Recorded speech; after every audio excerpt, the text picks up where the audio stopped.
pada zaman Sultan Badrul Munir Jamailullah bin Syarif Hashim, 1703-1726 Pada awalnya Azumardi Azra melakukan penelitian tentang ihwal ulama Nusantara pada abad ke-27, berangkat dari kemudian terjalinlah hubungan Aceh dengan Haramain, Mekah dan Madinah, yang kemudian berhasil menyiarkan baru tentang Islam. Kehadiran Teungku Awe Geutah ke Aceh tidak terlepas ketika ditinjau hubungan ulama-ulama pada abad ke-17 dan 18.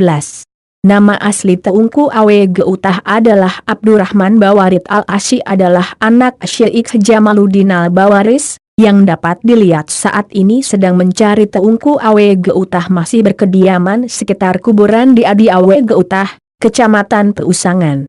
Berawal dari sinilah syiar Islam berkembang ke seluruh seuramu Makkah yang meniti keilmuan di bertemu tafsir, hadis, fikah dan tasawuf. Di sisi lain adik dia menetap di Samalanga, hingga akhirnya mendirikan Dayah Cot Beurak di Samalanga.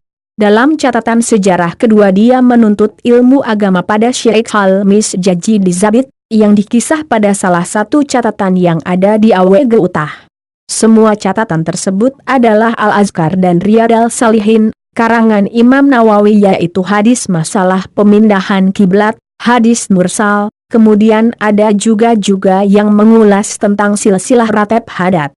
Ijadah ilmu Teungku Cik Awe Geutah hubungan Al-Misjazi dengan kedua ulama besar ini juga dapat dibaca dalam naskah tersebut, juga disimpan di Awe Geutah. Kemudian ada juga sanad Al-Azkar dan Risyad Salihin untuk Al-Imam Syaraf ad-Din An-Nawawi rahimahullah rahimakumullah. Dalam perkataan sungguh hulon keleuan BRI peunutoh KEU gata aneut dan yang saleh Al-Arif Bilah, Az-Zain bin Muhammad Al-Misjaji. Disinilah fakta sejarah tentang bagaimana hubungan para intelektual Aceh dan ulama terbesar di negeri Jazirah Arab. Ijadah atau ijazah dapat diartikan sebagai suatu keharusan dalam meminta pengetahuan. Luasnya perkembangan Islam pada saat itu dan saat sekarang ini tidak terlepas dari perjuangan ulama-ulama besar saat itu. Saat ini sangat disayangkan sejarah tentang Teungku Cik Awe Geutah hampir dilupakan oleh generasi Aceh.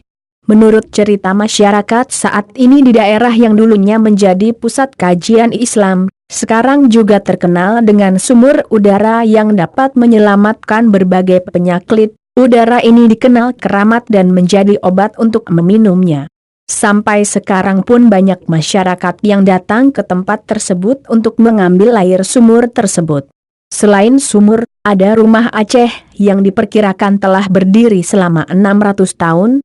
Semoga saja kejayaan Islam Aceh tempo dulu terus dikaji dan dituliskan dalam buku, sebagai membuktikan bahwa peradaban Aceh pada kala itu lebih dikenal oleh bangsa-bangsa luar, bukan tak mungkin saat ini juga semua akan kembali seperti sekarang. Bersambung.